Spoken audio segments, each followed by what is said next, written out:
The same day I went to that SHRM conference, I also spoke at a gathering of municipal bondholders here in DC who work with higher ed bond issues. That sounds really boring. But right now, given the financial issues facing higher education, it was actually fascinating to me. And there was so much discussion at this gathering about small colleges and their future, because so many more, to be honest with you, than we think are struggling right now. And many of these colleges, as we know, have small scale. And that just kept coming up over and over again. You really can't run a college on 1,200, 1,500, 2,000 students. So there's a lot of talk about partnerships. And I was really getting frustrated sitting in the audience because everyone's talking about back office operations and all this stuff we've been trying for years, right? We need to do something different. Most of these colleges we know are also in the industrial Northeast, the Midwest, where there's a huge need for upskilling and reskilling right now. We're going to have an episode coming up on the CHIPS Act, for example, and the need just in upstate New York, for example, where there's a new microchip plant being built. And as these bond analysts were talking about the small colleges in upstate New York, I thought, well, why can't they add some of these Duet type of students, right? And I think there are three things that are huge hurdles for them right now. One is the operational playbook.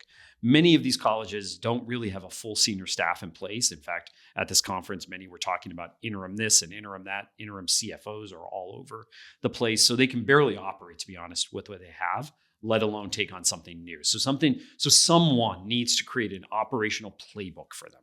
And that's where I think a P3 can be really helpful. At the P3 conference that I was at in Denver, there's, one of the things they talked about as an advantage is not only the money that they can bring, but they have this technical expertise about how it's done everywhere else. And they could walk in and help you have that expertise. So that's number one. Number two, I think you really need a mindset shift. Thinking of their students as these ever-changing, multidimensional people, even 18-year-olds. I'm still shocked at how leaders think of that they're serving the students of 2010 or even 2015. I mean, you're not even serving the adult students of 2019 pre-pandemic. They're already different. And the economic needs of these adults are completely different. And the time needs that they have. Real-time poverty. Going back to that Bank of America data, right? They just don't have time to go to school. So how do you fit that in for them?